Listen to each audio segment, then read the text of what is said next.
오늘은 이제 창세기 12장 1절에 등장하는 이 아브라함을 통해서 아브라함의 자발적 자기 의지로 인한 자유의 선택으로 말미암은 자발적 믿음에서 이제 여호와를 절대적으로 신뢰하는 그러한 절대적 순종의 믿음으로 가기에까지의 아브라함의 믿음의 여정을 살펴보면서 과연 나의 믿음은 어디쯤 있을까? 그리고 나의 믿음은 어떠한 진보를 이루어가야 될 것인가를 오늘 말씀을 살펴보도록 하겠습니다. 원고의 양은 많지만 이렇게 요약을 해가면서 말씀을 증거하도록 하겠습니다. 자, 먼저 우리 신앙의 가장 근본은 무엇입니까? 예수 그리스도를 믿는 믿음입니다. 그렇다면 이 믿음이 무엇이냐라고 하는 겁니다. 이제 금주부터 앞으로 몇 주에 걸쳐서 구약과 신약 성서에 증언하고 있는 믿음이란 무엇인가에 대해서 믿음의 증거를 살펴보면서 믿음의 사람들의 그 믿음의 증거는 그 흔적을 의미합니다. 살펴보면서 예수 그리스도를 믿는 믿음에서 성장하여 성숙함으로 그러므로 주님이 원하시고 기뻐하시는 믿음의 사람이 되어가도록 배우고 익혀서 우리의 신앙이 진보하는 그래서 정말 그리스도의 향기를 품어낼 수 있는 그런 믿음으로 이르는데 우리가 그 배움을 익히도록 말씀을 통해서 증명하고자 합니다. 자, 오늘은 창세기 12장, 22장에 걸쳐서 아브라함의 믿음의 이제 진보를 살펴보면서 나 자신의 그리스도 예수를 믿는 믿음으로부터 시작되어진 그 믿음의 여정을 다시 한번 말씀을 듣는 중에 여러분들이 살펴보시고 내 믿음은 어디쯤 있는 것 같을까를 또 이렇게 점검을 하시고 일보 진전할 수 있는 그런 성숙함으로 그리스도를 닮고 그리스도의 향기를 품어낼 수 있는 그러한 믿음으로 우리가 진보할 수 있기를 주의 이름으로 축원합니다. 자, 사전적인 의미입니다. 국어의 사전에는 믿음이란 이렇게 나와 있습니다. 믿는 마음 또는 그렇다고 여기는 바 이렇게 되어져 있습니다. 그리고 이제 종교적인 의미로서의 국어 사전에서는 초자연적인 절대자, 창조자 및 종교 대상에 대한 신자 자신의 태도, 이거는 믿음이다. 이렇게 의미를 정의하고 있습니다. 그러나 성서 사전을 보면 믿음이란 신앙의 대상을 인식하고 신뢰하는 전 인격적 행위를 믿음이다. 이렇게 그 의미를 정의하고 있습니다. 단순한 지식의 차원을 넘어서 구주 예수를 삶의 주인으로 인정하고 삶의 방향과 목적을 그분에게로 전환하여 모든 것을 이루시는 분은 오직 하나님이심을 신앙하는 것을 믿음이다. 이렇게 말합니다.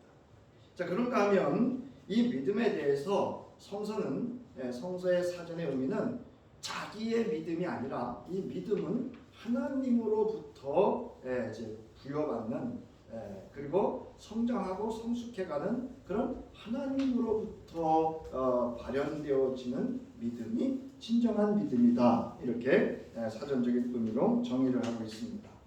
자, 이 믿음으로 인한 모든 믿음의 행위를 우리는 신앙이다. 이렇게 말합니다. 그래서 이 믿음으로 인한 모든 믿음의 행위를 신앙이라고 하는데 이 신앙을 교회 용어 사전에서는 이렇게 정의를 하고 있습니다. 신앙은 믿음의 대상을 굳게 믿고 가르침을 지키며 이를 따르는 것이 신앙이다. 이렇게 되어 있습니다. 그러니까 믿음이라고 하는 것은 어떤 그 사람의 마음과 태도를 의미한다면 신앙은 그의 그 믿고 믿는 대상의 존재를 인정하고 그 존재로부터 경험되어지는 말씀과 모든 것에 관하여 믿고 행하는 것을 신앙이다. 그 자신의 삶의 믿음으로 삶으로 구현해내는 것을 바로 신앙이다 이렇게 말씀을 하고 정의를 하고 있습니다. 자, 하나님을 믿고 하나님의 가르침을 지키며 그 말씀에 순종하는 것을 신앙이다 이렇게 정의를 하고 있습니다. 따라서 신앙은 사람이 주체가 되는 것이 아니라 하나님이 신이 그 주체가 되시는 것으로서 그러기에 사람의 입장에서는 마음 가운데 이런 신앙심이 생기도록 성령의 도우심을 간구하고 성령에 기록되어진 주님의 말씀에 순종하는 경건의 연습을 끊임없이 해야 함을 신앙이다 하는 것이 신앙이다 이렇게 정의하고 있습니다. 자, 그다음에 성경의 단어적인 의미입니다. 히브리어에서는 에무나라는 단어를 쓰는데요, 신뢰하다 이런 의미를 가지고 있습니다. 그런가 하면은 이제 이 에무나라고 하는 히브리어의 그 믿음이라는 단어를 70인역본에서는 우리가 헬라라고 했죠.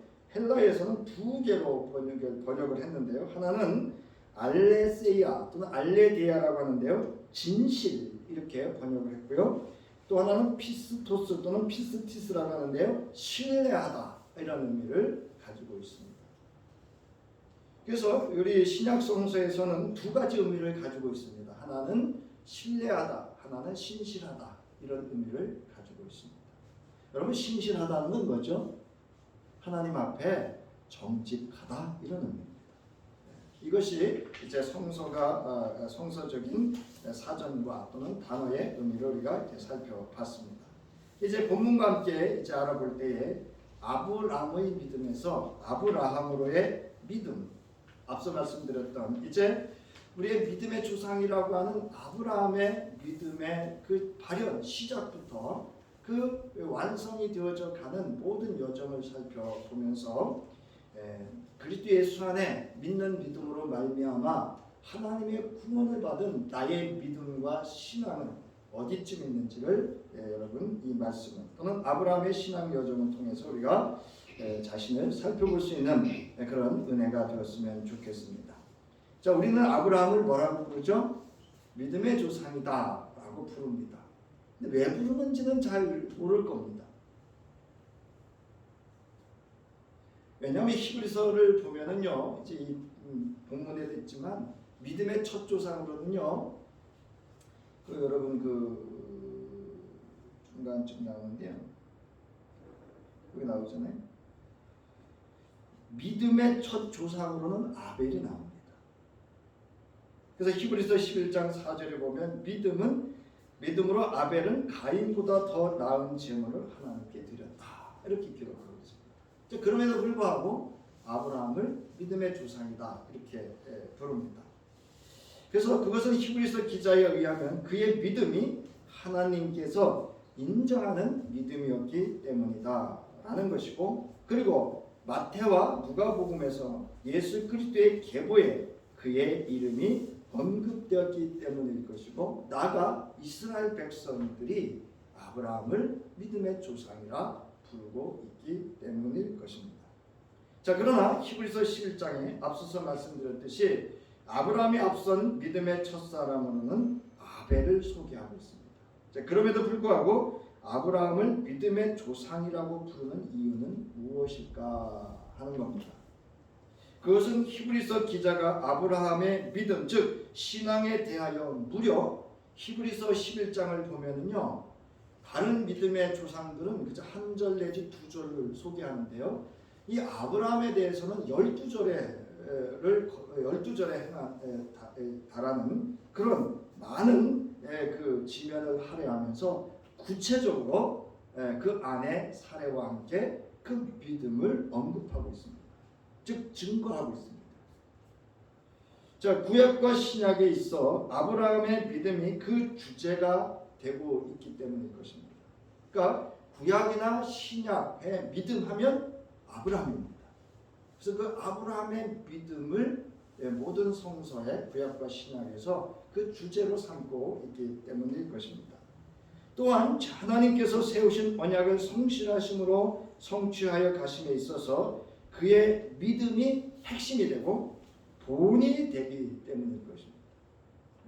그러니까 이 아브라함이 믿음의 조상이라고 부르는 것은 물론 유대인들이 아브라함을 믿음의 조상이라고 부르는 데도 있지만 구약과 신약의 모든 하나님의 백성들이 아브라함을 믿음의 조상이라고 하는 것은 구약과 신약 성서의 주제가 그 믿음의 주제는 아브라함을 그 증인으로 세우고 있고 또 하나님의 신실하신 언약을 성취해 가는 데 있어서의 그 핵심과 본이 아브라함의 믿음이기 때문입니다. 그렇다고 한다면 오늘 우리의 신앙도 아브라함의 그 믿음이 핵심이 되어야 하고 아브라함의 믿음이 우리의 본이 되어져야 합니다. 자, 그렇다면 아브라함의 믿음은 어떠한 믿음이었는가? 오늘 본문과 함께 우리가 성서를 살펴보면서 믿음의 조상이라고 불리고 있는 아브라함의 믿음은 어떠한 믿음이었는지를 그리고 어떠한 믿음의 징보를 통하여 하나님께서 인정하는 믿음이 되었는지를 알아보면서 나 자신의 믿음을 다시 한번 말씀 앞에서 정직하게 정말 진실하게 돌아보고 살펴보며 일보진전하는 신앙으로 배우고 익힘이 되었으면 참으로 좋겠습니다. 그렇게 될 줄로 믿습니다. 자, 그러면 아브라함의 믿음은 어떤 믿음이었는가 하면 자발적 믿음이었습니다. 그래서 여러분 그 자발이라고 하는 단어의 뜻이 여러분 그 4페이지에 나와 있는데요. 자발적이라고 하는 것은 남에게 의존하지 않고 자기 스스로 나서는 것을 자발적이다 이렇게 말합니다. 그래서 이 오늘 본문의 1절을 직역을 하면 이렇게 직역이 되는데요. 여호와께서 말씀하셨다. 아브라함에게 너는 스스로 가라 이렇게 직역을 할 수 있습니다. 그래서 아브라함에게 너는 스스로 가라 히브리어로 레카라고 하는 것은 자신의 의지에 의한 스스로 일어나 행하는 나아가는 자발적 믿음을 말하고 있습니다. 하나님께서 인간을 창조하실 때 주신 선물 중에 선물은 여러분 자유의지라는 겁니다. 여러분에게 다 자유의지가 있죠? 여러분이 뭔가를 선택하고 결정하고 책임질 수 있는 그런 자유의지를 하나님이 주신 것이 여러분 은혜 중에 은혜요, 선물 중에 선물인 줄 믿으시기 바랍니다. 하나님께서는 인간을 하나님의 노예로 만들지 아니하셨습니다. 즉 인간은 노예처럼 자신의 권리나 자유를 빼앗고 자기 의사나 행동을 스스로 할 수 없게 하는 수동적인 삶, 마치 기계나 길들인 짐승처럼 사는 것을 원하시지 않았습니다. 하나님의 주어진 언약의 말씀 안에서 자신의 의지로 인한 자발적 선택을 할 수 있음과 그 언약의 말씀을 풍성하게 누릴 수 있는 자유를 선택할 수 있는 자발성을 주셨습니다. 이게 은혜고 선물입니다. 이는 하나님의 고유한 성품이기도 합니다. 이 고유한 하나님의 성품을 인간에게도 부여하신 것입니다. 선물로 주시고 은혜로 주신 겁니다. 그것이 창세기 1장 26절부터 28절에 보면 하나님이 말씀하시기를 우리의 형상과 모양으로 사람을 짓되 하시면서 그에게 복을 주시면서 뭐라고 말씀하셨죠? 맨 마지막에 모든 생물을 뭐하게 하자? 다스리게 하자. 이게 여러분 자유의지입니다. 여러분 다스린다라고 하는 것은 주권성이 있다는 거예요. 다스린다라고 하는 건 책임이 있다는 겁니다. 다스린다라는 건 선택하고 결정하고 책임이 주어진다는 자유, 주권, 자유의지를 의미하는 겁니다. 자, 이처럼 아브라함의 믿음의 출발은 자기의 자유의지에 의한 자발적인 믿음에서 시작되었습니다. 하나님께서는 아브라함이 이제 지금부터는 아브라함으로 통일하겠습니다. 발음이 비슷해서 아브라함은 존귀한 아버지 이런 뜻이고요. 아브라함은 열국의 아버지 이런 뜻입니다.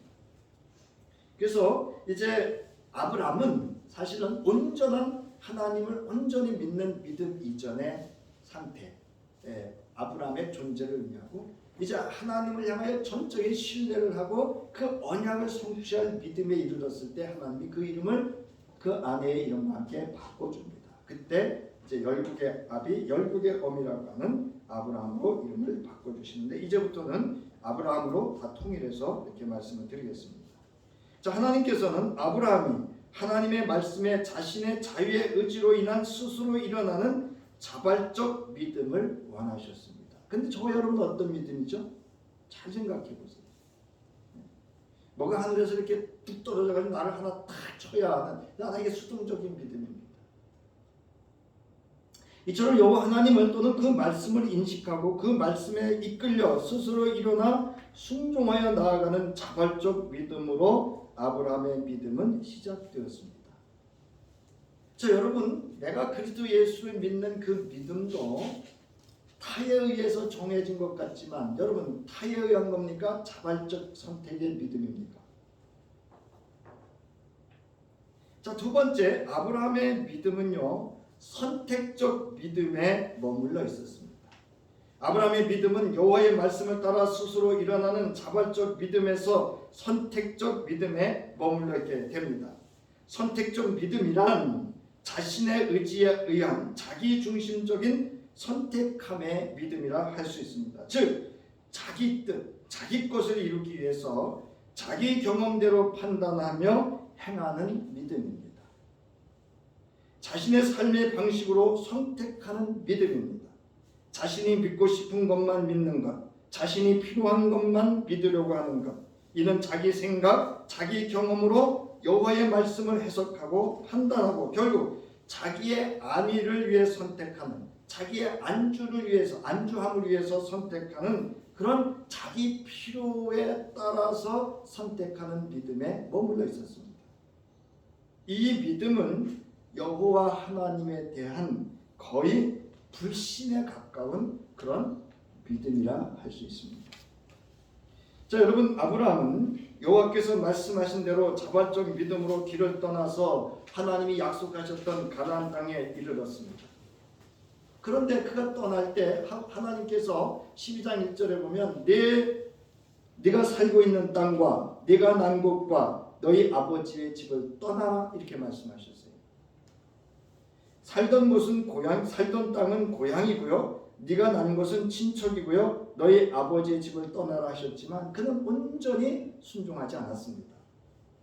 이 아브라함은 롯을 선택했습니다. 그리고 아브라함은 가나안 땅에 이르렀을 때에 여호와께서 내가 너의 자손에게 이 땅을 주겠다 하셨을 때에 자기에게 나타나신 주님께 제단을 쌓아서 바치기까지 하였습니다. 그리고 그 가나안 땅에서 가는 곳마다 거기에서도 제단을 쌓아서 주님께 바치고 주님의 이름을 부르며 예배도 드렸습니다. 그러니까 믿음이 전혀 없는 거 아니에요. 하나님의 존재하심을 인정하는 예배하는 자였습니다. 그런데 그 땅에 이제 기근이 듭니다. 그러자 아브라함은 여호와께 묻지도 아니하시고 애굽에서 얼마 동안 몸부쳐 살려고 그리로 내려갑니다. 그 땅에 이르렀을 때 자신의 아내 사레에게 말합니다. 여보, 나는 당신이 얼마나 아름다운 여인인가를 잘 알고 있어. 이집트 사람들이 당신을 보고서 당신이 나의 아내라는 것을 알면 나를 죽이고 당신을 살릴 것이오. 그러니까 당신은 나의 누이라고 하시오. 그렇게 하여 내가 당신 덕분에 대접을 잘 받고 또 당신 덕분에 이 목숨도 부지할 수 있을 거요 라고 합니다. 자기 안주를 위해서 여호와의 말씀과 그 모든 것들은 함께 하시면 까맣게 저버리고 자신의 안주와 안위를 위한 선택을 합니다. 이처럼 아브라함은 자신의 안위를 먼저 생각하고 판단합니다. 그는 여호와의 말씀은 아예 생각도 하지 않습니다. 또한 여호와의 이름을 부르고 예배도 하였지만 하나님께 전혀 묻지도 아니하고 자신의 방식대로 선택하는 자기중심적 선택의 믿음을 보여주었습니다. 이 일로 인해서 아브라함은 바로에게 꾸짖음을 당하고요, 아주 수치스러운 부끄러움을 당합니다. 그리고 쫓겨나는 경험을 합니다. 그런데 이 가운데에도 여러분, 하나님께서는 아브라함에게 약속하셨던 언약을 지키시기 위해서 직접 개입하십니다. 그래서 아브라함의 아내를 지켜주시고 아브라함도 지켜주시고 거기에 뭐를 더해 주시냐면 재산을 더해서 나오게 하십니다. 그러니까 여러분, 지금 여러분이 하는 일이 잘 되지. 그러면 하나님이 개입하시고 계신 줄 믿으시기 바랍니다. 요 믿음은요, 유치원 수준의 믿음이에요. 사실은 유치원. 요즘 초등학교 아이들만 해도 요즘은 아이들이 야갔잖아요. 그 다음에 아브라함의 믿음은요, 능동적 믿음으로 일진보하게 하십니다. 이거 잘 들으셔야 돼. 진보 일, 그러니까 능동적 믿음이다가 아니고요, 여호와께서 이제 이 아브라함의 선택적 믿음에 머물러 있는 그들 능동적 믿음으로 일부진전하도록 이끌어 가십니다. 아브라함의 선택적 믿음에 머물러 있는 동안에도 여호와의 은혜로 아브라함은 큰 부자가 되었습니다. 여호와의 신실하심과 성실하심을 볼 수 있습니다. 그는 여전히 가는 곳마다 제단을 쌓고 여호와의 이름을 부르며 예배를 드렸습니다. 아브라함과 함께 다니는 롯에게도 양떼와 소떼와 장막이 따로 있었고, 이제 이 아브라함만 부자가 되는 게 아니고 롯도 큰 부자가 되어 갑니다. 그러면서 뭐가 일어나죠? 그들의 목자 간에 다툼이 일어나게 되고 결국은 어떻게 되죠? 둘이 헤어지기로 이렇게 합니다. 그래서 이제 롯이 그 좋은 영역을 선택을 하고, 이제 그리고 나서 롯이 아브라함을 떠나간 뒤에 여호와께서 아브라함에게 다시금 너 있는 곳에서 눈을 크게 뜨고 북쪽과 남쪽, 동쪽과 서쪽을 보아라. 내 눈에 보이는 이 모든 땅을 내가 너와 내 자손에게 아주 주겠다. 내가 이 땅을 너에게 주니 너는 가서 길이로도 걸어보고 너비로도 걸어보아라 하시며 아브라함에게 스스로 일어나 말씀대로 행하는 능동적 믿음으로 이끌어 가실 것을, 나아갈 것을 명령하십니다.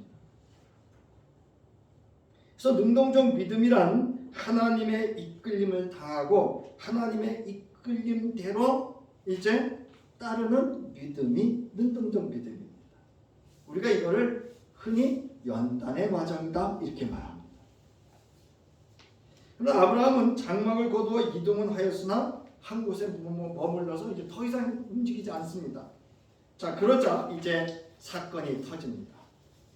롯이, 소돔과 고모라에 머물러 있던 롯이 연합군의 전쟁에 의해서 롯이 사로잡히고 그의 모든 재산이 다 빼앗깁니다. 그러자 아브라함은 호련히 이제 집에서 난 훈련시킨 그 소식을 듣고 사병 318명을 데리고 나아가 조카 롯과 롯의 재산도 되찾고 부녀자들과 다른 사람들까지 다 다시 되찾고 전쟁에서 이긴 자가 거두는 모든 재물을 되찾게 됩니다.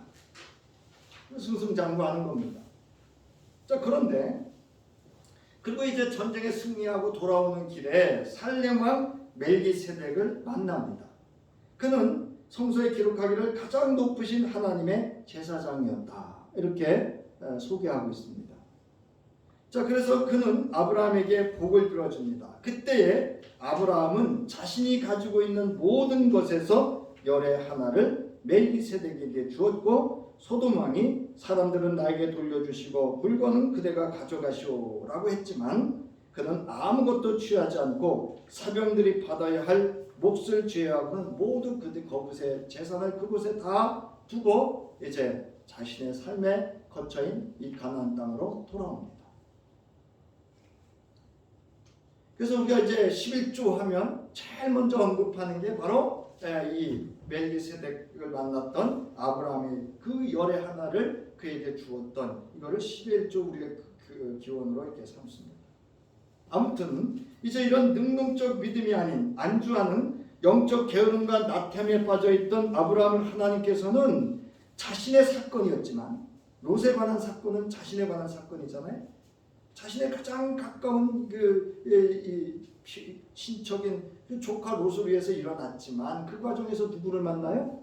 하나님이 만나주시는 거예요. 그래서 이렇게 하나님께서는 아브라함으로 능동적 믿음으로 준비할 수 있도록 그를 흔들어 깨워 전쟁을 경험하게 하고 하나님의 높으신 제사장 멜기세덱을 만나 축복을 받음으로 스스로 자원하여 예물을 내어놓으며 전쟁에서 취한 것도 자신의 것이 아닌 누구의 것임을 깨달았어요? 하나님의 주권 속에서 얻어진 것이라고 하는 하나님의 은혜를 깨달아 경험하기 시작했던 겁니다. 그래서 이제 우리가 흔히 말하는 성장해가는, 아니 하나님께서 성장시켜가는 그런 믿음이 되어집니다. 자, 이제 이처럼 아브라함은 그 능동적 믿음으로 그의 믿음이 순종하는 믿음으로 일증부하여 갑니다.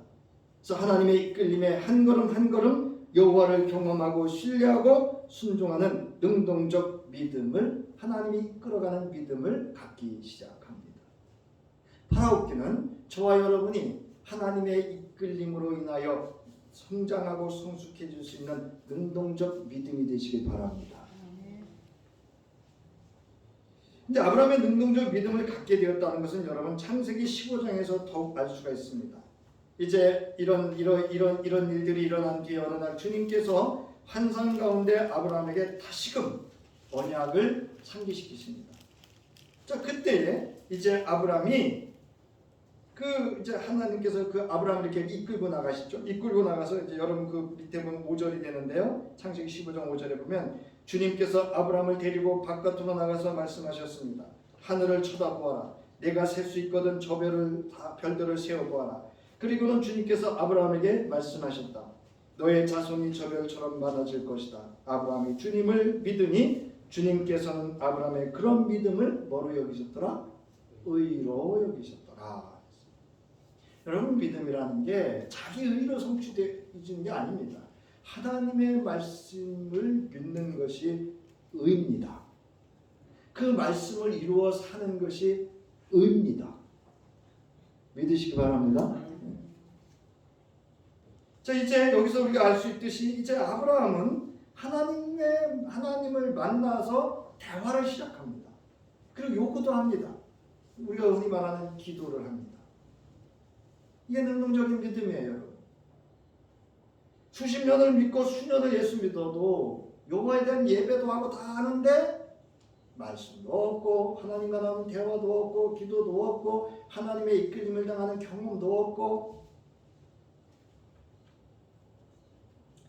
여러분 지금 보면 아브라함은 지금까지 여호와 하나님과 말씀을 나누는 대화가 없었습니다. 즉 여호와 하나님 주님의 말씀에 대한 신뢰와 기도가 없었습니다. 그러나 아브라함은 하나님께 구하지도 묻기도 합니다. 이제 하나님께 구하고 묻기도 합니다. 그리고 여호와의 말씀을 온전히 신뢰하는 믿음으로 나아가므로 하나님 앞에 하나님께서 인정하는 믿음이 되어 갑니다. 여러분 믿음은 사람이 인정하는 믿음이 되어서 안 됩니다. 누가 인정하셔야 돼요? 하나님이 인정하시는 믿음이 되어야 됩니다. 자, 그 다음에 이제 보세요. 그리고 이제 여호와께서 그러면 내가 증표를 뭐로 삼을까요? 그랬더니 하나님이 희생제물을 드려. 그래가지고 이제 아브라함이 하나님의 말씀대로 제물을 준비해서 이제 기다립니다. 그때 그 한가운데로 15장 9절부터 17절에 보면 연기나는 화덕과 타오르는 횃불이 갑자기 나타나 지나가므로 여호와께서 그 아브라함의 믿음과 하나님에 대한 언약에 대한 확증을 주십니다. 여러분 우리에게 믿음의 확증은 누군지 아세요? 누구죠? 그리스도 예수입니다. 자, 이제 아브라함은 절대적 믿음으로 이룹니다. 여호와께서는 아브라함의 능동적 믿음을 통하여 여호와의 말씀에 절대적으로 순종하는 믿음으로 그를 이끌어 가십니다. 그러면서 그의 아내에게도 여호와께서 하신 언약의 말씀이 반드시 성취되어질 것이라는 절대적 믿음으로 이끌어 가십니다. 그래서 이제 아브라함에게만 여호와의 말씀, 언약의 말씀을 상기시키고 기억하게 하고 성취할 것을 지속적으로 언약을 확인해 가시는, 확증해 주는 것뿐만이 아니라 이제 그의 아내에게도 너의 몸에서 이제 아들을 낳게 할 것이다라고 하는, 그래서 아브라함이 낳은 자녀로 그의 후손을 이어갈 것을 지속적으로 아브라함과 그 사라에게 절대적 믿음으로 이끌어 가십니다. 여러분 그 창세기 17장에 보면은요, 나이 99세, 이제 아브라함의 나이가 99세 때에 여호와께서 그에게 나타나십니다. 나는 전능한 하나님이다. 나에게 순종하며 흠없이 살아라. 나와 너 사이에 내가 몸소 언약을 세워서 너를 크게 번성하게 하겠다 하실 때에, 여러분 그때 17장 3절에 보면 아브라함의 태도가 나옵니다. 아브라함이 어떻게 하냐면요, 그의 얼굴을 땅에 대고 엎드렸더라. 이렇게 되어 있어요. 여러분 잘 우리가 생각해 보세요. 나의 신앙이 과연 여호와 앞에 엎드리는 신앙인지, 여호와의 말씀 앞에, 여호와의 나타나심 앞에 내가 엎드리는 그런 겸한 자세를, 신앙의 태도를 취하고 있는지를 우리는 살펴봐야 됩니다. 이제 여호와 하나님께서 거듭 아브라함에게 하신 언약을 상기시키고 확정시켜 주시면서 그의 이름도 아브라함에서 아브라함으로, 그의 아내 사례를 사라로 바꾸어 주십니다.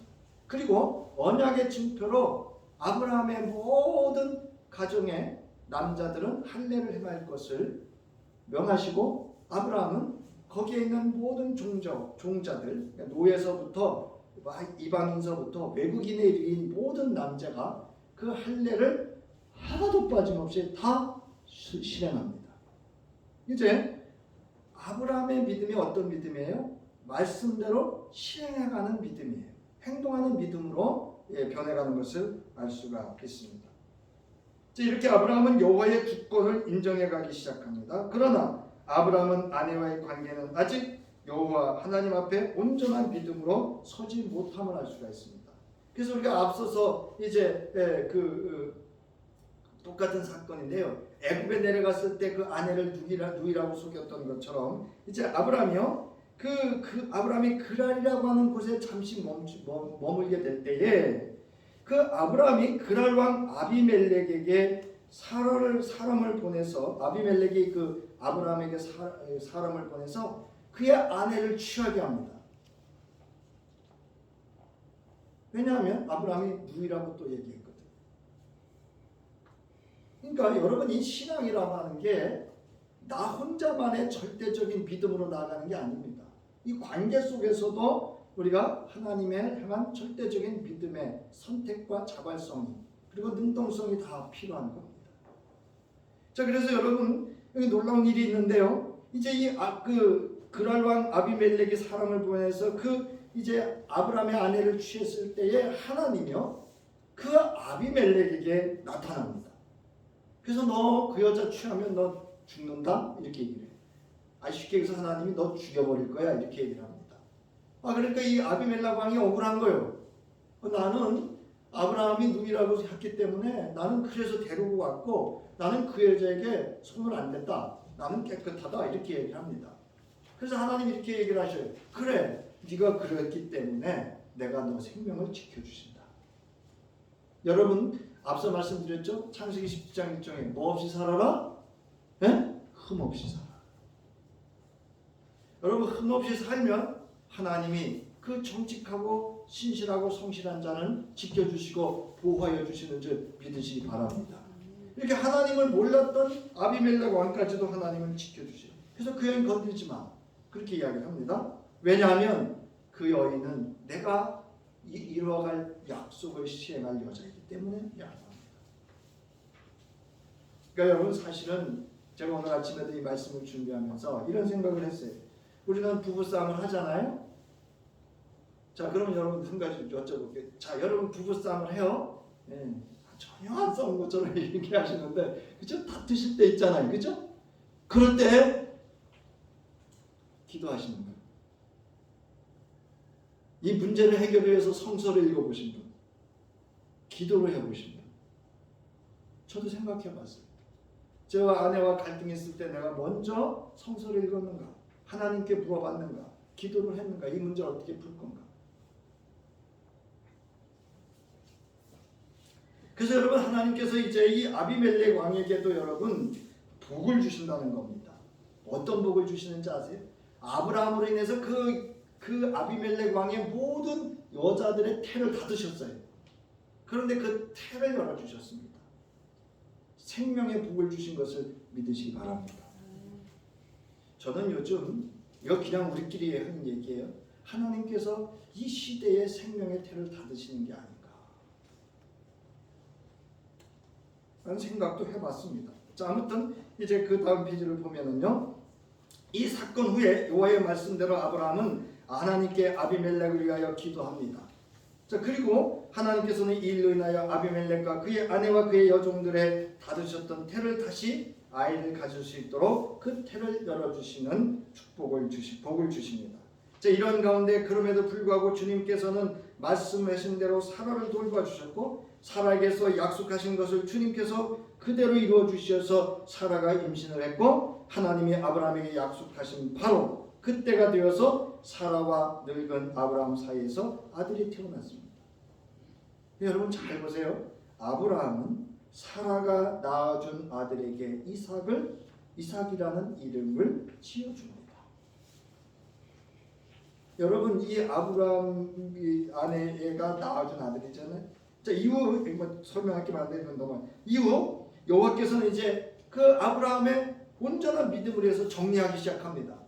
이 아브라함의 가정은 누가 있었죠? 시기와 질투로 인해서 하갈과 이스마엘의 그 일로 인해서 갈등과 분쟁, 시기와 질투로 아주 복잡했습니다. 어떻게 했어요? 내쫓죠.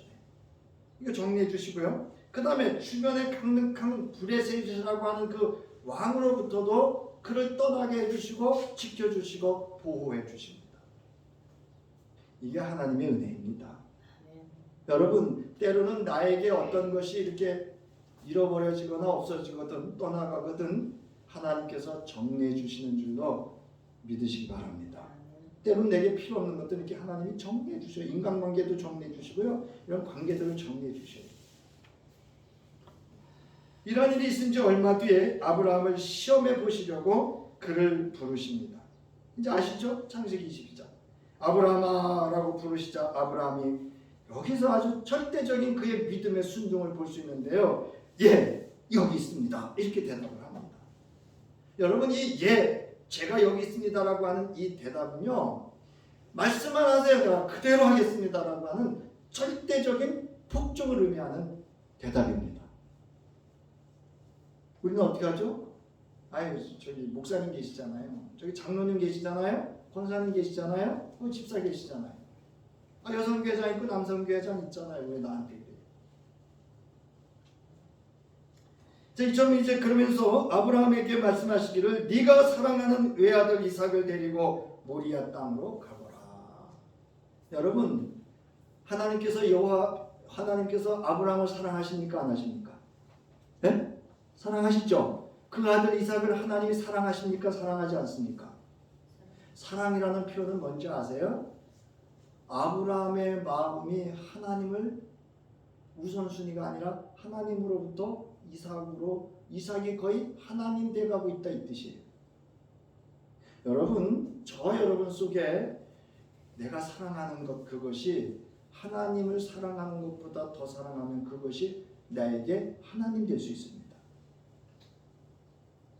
그러면 하나님께서 그거 내놓으라고 하실 수 있습니다.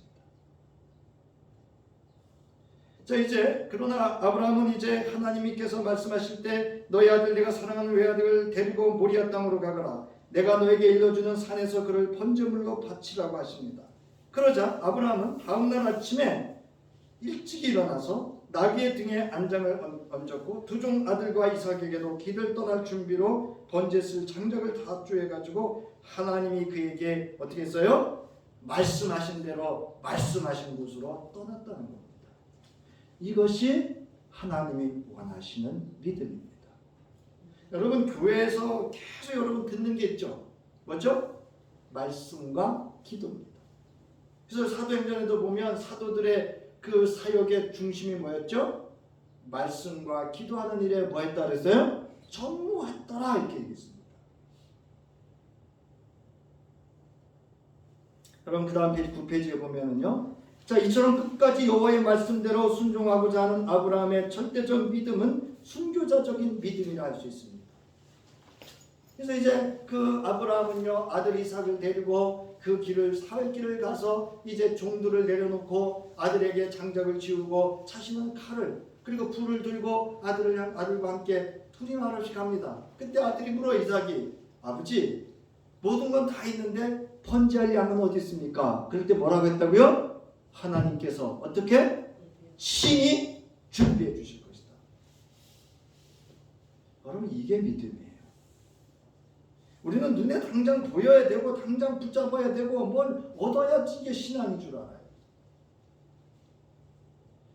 여러분, 이제 아브라함은 여호와 하나님을 두려워합니다. 그러기에 여호와께서 말씀하시던 그 말씀에 절대 순종해야 함을 그는 알았습니다.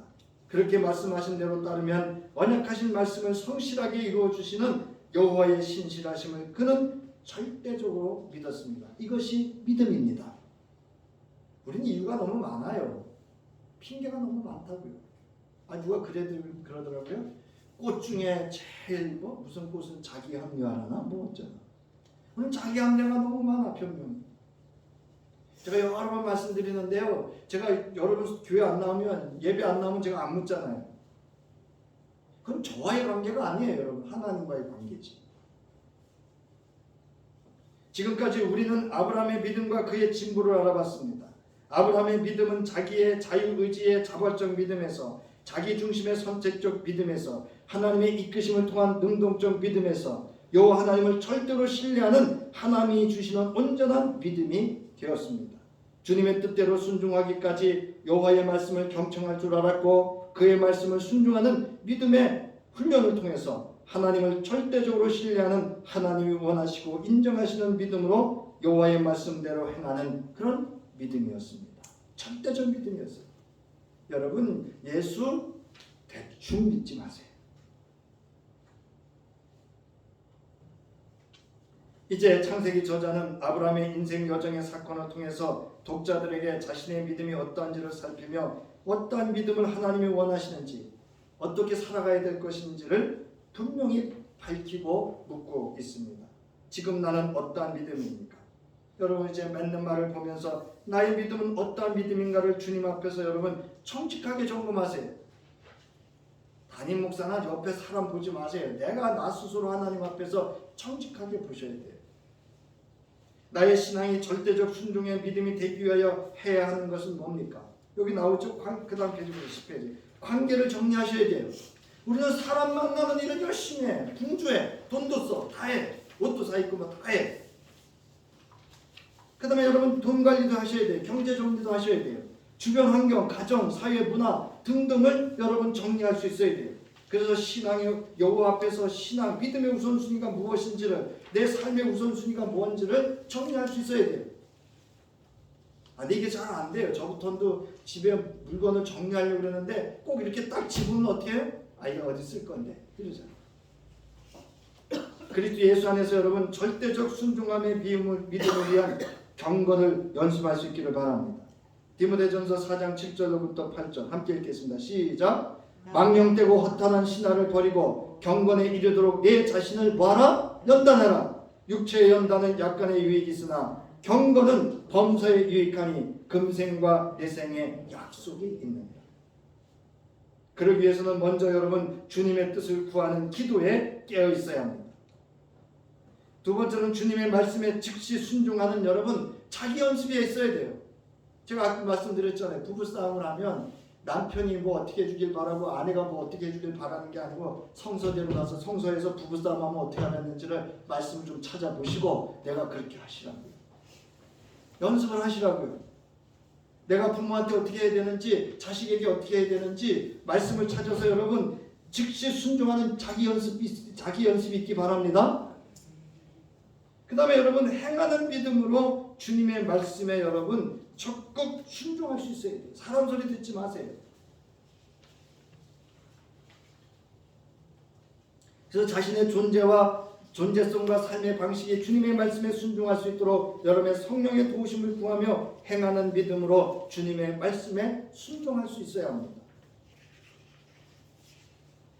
야고보서는 이렇게 증언합니다. 여기 나옵니다. 이게 야고보서 1장 21절, 22절 보세요. 말씀을 항하는 사람이 되십시오. 그저 듣기만 하여 자신을 속이는 사람이 되지 마십시오. 저나 여러분 얼마나 우리 자기를 속이며 살았습니까? 저는 이 말씀을 준비하면서 나도 거짓말쟁이였구나. 자, 말씀을 듣고도 행하지 않는 사람은 있는 그대로의 자기 얼굴을 거울 속으로 들여다보기만 하는 사람과 같습니다. 이런 사람은 자기의 모습을 보고 떠나가서 그것이 어떠한지를 곧 잊어버리는 사람입니다. 그러하지 않는다면 나의 믿음은 살아있는 하나님을 경험하는 믿음이 아니라 죽어있는 믿음이 되어질 수 있음에 여러분 경각심을 가져야 합니다. 야고보서 2장 14절부터 24절의 말씀을 보면 다시금 우리가 어떤 믿음이 되어져 있는지를 야고보는 우리에게 심히 경고하고 있습니다. 우리 14절 함께 있습니다. 시작. 나의 형제 자매 여러분, 누가 믿음이 있다고 말하면서도 행함이 없으면 무슨 소용이 있겠습니까? 그런 믿음이 그를 구원할 수 있겠습니까? 그러면서 형제 자매가 헐벗고 있을 때 그날 먹을 것조차도 없는데 그 형제 자매에게 평안히 가서 몸을 따뜻하게 하고 배부르게 먹으십시오 하며 말만 하고 몸에 필요한 것들을 주지 않는다고 한다면 무슨 소용이 있겠냐는 거예요. 17절 함께 있습니다. 시작. 이와 같이 믿음의 행함이 따르지 아니하면 그 자체만으로는 죽은 것입니다. 어떤 사람은 이렇게 말할 것입니다. 너에게는 믿음이 있고 나에게는 행함이 있다. 행함이 없는 너의 믿음을 나에게 보여라. 그리하면 나는 행함으로 나의 믿음을 너에게 보이겠다. 19절 함께 있습니다. 시작. 그대는 하나님께서 한 분이심을 믿고 있습니다. 잘하는 일입니다. 그런데 귀신들도 그렇게 믿고 떱니다. 아, 어리석은 사람이여, 그대는 행함이 없는 믿음은 쓸모가 없다는 것을 알고 싶습니까? 우리 조상 아브라함이 자기 아들 이삭을 제단에 바치고서 행함으로 이롭게 된 것이 아닙니까? 오늘 이후로 여러분 말씀을 정리하면서 자기 연습을 하세요. 뭐에? 하나님의 말씀에 순종하기를. 그래서 여러분 사람 인정하는 믿음이 아니라 자기 스스로를 속여가는 그런 믿음이, 속여가며 자기를 인정하는 믿음이 아니라 여호와 하나님 그리스도 예수 안에서 하나님이 인정하는 그런 행하는 믿음 될 수 있기를 주님의 이름으로 축원합니다. 그럽니다. 이제는 그리스도 예수를 믿는 믿음 안에서 하나님의 구원하심을 경험하게 하신, 십자가에 죽으시고 나의 모든 죄와 허물을 대속하여 주신 우리 주 예수 그리스도의 구속의 은혜와 이제 온전한 절대적인 믿음으로 하나님을 따르며 그 말씀에 순종하기를 위하여 우리와 함께 하실 하나님의 지극하신 사랑하심과 이제 이 세상 살아가며 자기의 연단을 통하여 하나님 말씀에 자기를 연습하여 경건에 참여하고 하나님의 말씀대로 살아가기를 결단하는 저희 위에 성령의 도우심과 함께하심과 역사하심으로 승리하는 믿음이 될 수 있도록 성삼위일체 하나님이 함께하실 것을 믿으며 예수의 이름을 믿으며 축원하옵나이다. 아멘.